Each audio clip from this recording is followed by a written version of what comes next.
Kinahapoy nag-invite sa kuha, friend nako. Siya ang unang nga nakaadto sa Baptist. So katong ang friend nako, gi-invite ko niya sa church. Wala ko damhang sa Baptist ko niya gidala. Pero katong ang moment is wala pa to nahitabo, nagampo ko sa Ginoo kay sa una. Sige og ingon sa kong galingon nga dili na ako ni buhatan kay, by the way, I'm a product of extension class. Kung wala mo nakabalo kanang may mga bata ang ginatudloan, usa ko nga naka-apel ni ana, pero ako tong usa ka bata nga digid kami memorize sa John 3:16, pero na-memorize ako when I was 15 years old na. Pero gracias sa Ginoo na save gyapon. Pero katong nga time I tried to change myself. Try na ko nga bago ng kagalingon, sigong ingon, because nanay long isang heart mga gusto na ko masabdan na usa ka bata nga nangutana sa kuha kung mamatay ka karon nga gabi sigurado na ba kang makadto ka sa langit? Naa na ba si Jesus sa imong heart? Mao to yung question sa ko, pero katong nga question gigamit sa Ginoo for how many years hinungdan nga na-save ko. So man yung nahitabo, bata pa ko, mao tong i-question sa ko din. Tungod kay wala ko sa church, akong kinabuhi sa una kanang sukulog ginikanan, akong kinabuhi sa una kanang sige dulag computer, wala uli-ulig balay. So mo na ko ang sa una kanang bisyo. Wala ko'y bisyo nga kanang cigarettes or inom-inom. Dula lang yun ng computer games. So until such time, ako mama, dili na ko mabadlong, dili na ko maano, and dili na ko masturyahan. Bisa kung sa pang ang ingon sa kuha, dili na ko maminaw. But one thing ang nag-speak sa kuha, ang iyang ingon na nagmahay kong anong nahimong tika nga anak. So that's the time murag-murag itong na-convict ko ba nga nagdulot isang kasing-kasing. And akong thinking, wala akong mind is maglayas sa maning balaya kay murag ning aning naman lang. And then katong nga time is ang first thing nga nagsulod sa akong mind, gidawat na ba nimo si Jesus Christ sa mga kasing-kasing.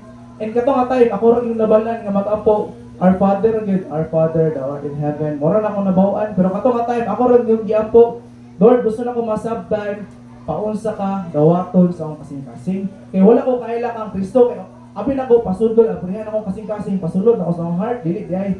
So akong giampo nga, Lord, gusto na ko masabdan. And that's Saturday evening. And pagkaugma, Sunday, wala damhang gi-invite ko sa akong kauban, siya nga simbata. Then naguban ko sa simbahan, sama ni ani, pagtigom ba. And then, kaya mo ang pastor sa Mount Calvary is English. Wa ko'y nasabdan siya wali, pero ako rin yung nasabdan, kung mamatay ka karong gabi asa ka pa ingon. Maurag ito. And then, katurag yun, nginitaas ko sa kong kamot.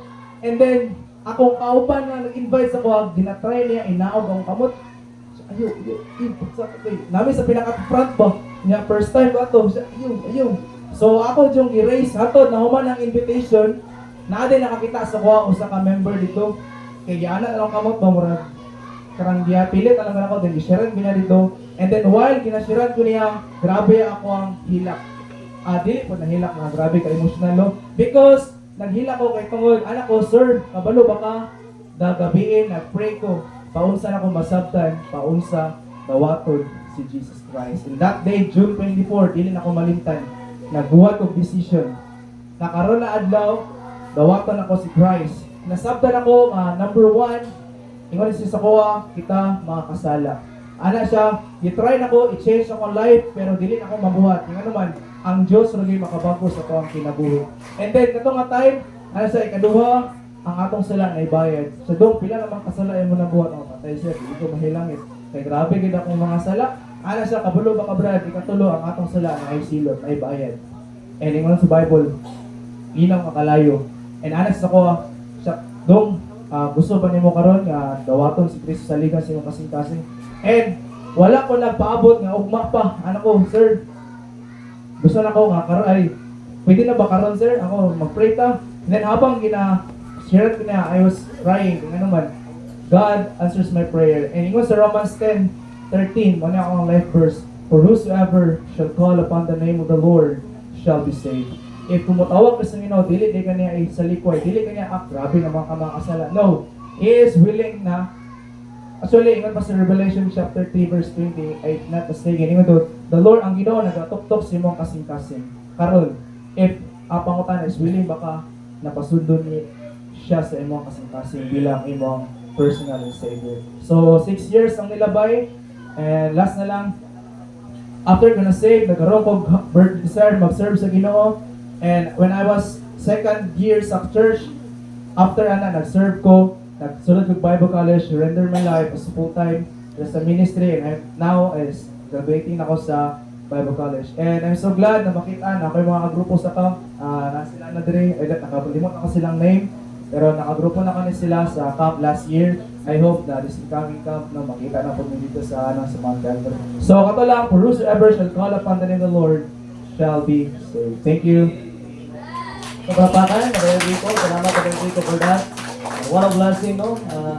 Mga young people nga naadri, ayun